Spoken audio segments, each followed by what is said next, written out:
Good morning, I'm Heather Brown, and this is CBSN Minnesota's Morning Update. So let's get you straight into it, get us up to date on the news and the weather for this morning. It's going to be a chilly one, so hopefully you did not put those winter jackets away. Riley tells us the high will be 41 today, but there's going to be some wind out there, so it's going to feel a little bit colder. We should warm up by later on in the week.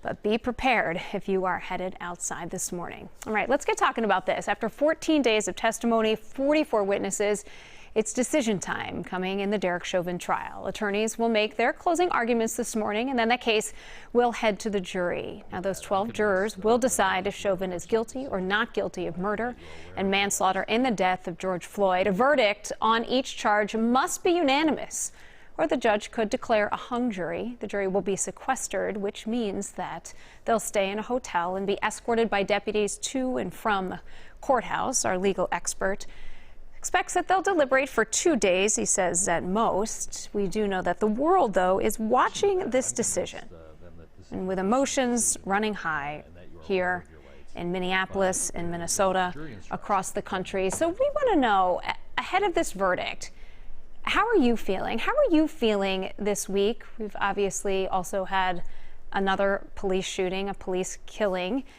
in Brooklyn Center, many protests. You've likely seen National Guard soldiers out on the street, buildings boarded up.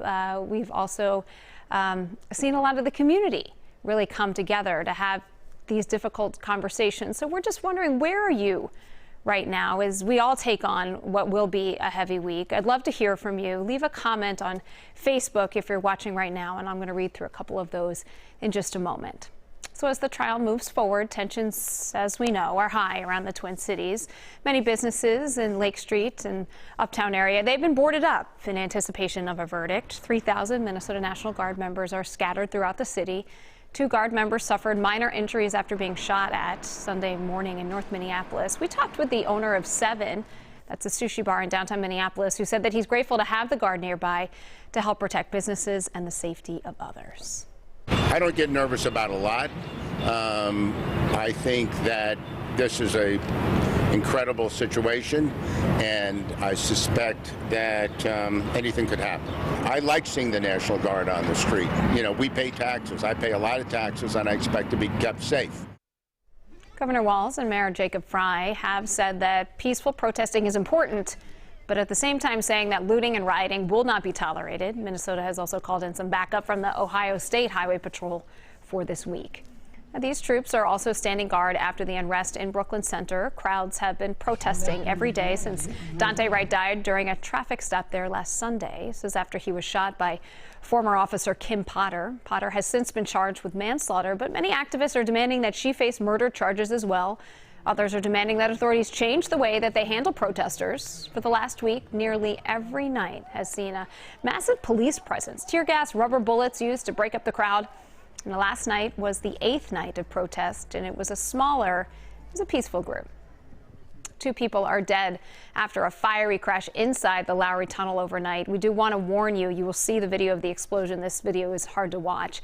You can see that the car hits the barrier wall before bursting into flames inside that tunnel. This happened around 9:30 last night. This was westbound 94.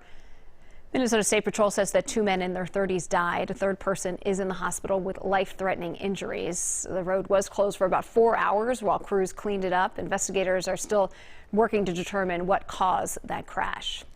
The only one-and-done COVID-19 vaccine could soon be back on the market. Dr. Anthony Fauci is indicating that the government is likely to resume use of Johnson & Johnson's COVID-19 vaccine sometime this week. The Centers for Disease Control advisors plan to meet on Friday to discuss the pause in the J&J shot after several women suffered rare blood clotting. One of those women died. The Twins are dealing with a COVID-19 outbreak. Tonight's game in Oakland has been postponed. They do have a doubleheader planned for tomorrow. That is, if the team can be cleared to play. 2 of their weekend game series with the Angels were postponed. The Twins have had at least 4 positive coronavirus tests over the past week. Well, some history was made on Mars this morning. NASA's helicopter Ingenuity took its first flight on Mars today. It's a little 4-pounder. The drone helicopter flew for about 40 seconds. No, it doesn't seem like a lot, but it is. It took 3 hours for the news to reach Earth via Perseverance rover and a satellite around Mars. It's 178 million miles away. So this is the first aircraft to achieve powered, controlled flight on another planet. It's just incredible. And since this was successful, more flights are likely to happen in the coming months. A popular Survivor contestant from Minnesota has died after a second battle with cancer. Sunday Burquest from WCCO had competed on Millennials versus Gen Z. This was back in 2016. Host Jeff Probst had paid tribute on social media, writing that she had had one of the brightest smiles of any person to ever play Survivor. Her daughter also wrote a touching post on Instagram saying, "I'll spend every minute missing you and trying to make you proud." Sunday was 50 years old. The Academy of Country Music Awards were handed out last night in Nashville. Luke Bryan took home the night's top award, Entertainer of the Year. He did accept that honor virtually because he had a positive COVID-19 test. Chris Stapleton won Album of the Year. This is Stapleton's 9th ACM award, and it does include a Minnesota connection. Mankato native Gina Johnson was the recording engineer on the album. She's worked with Stapleton on several albums, but this is her first ACM.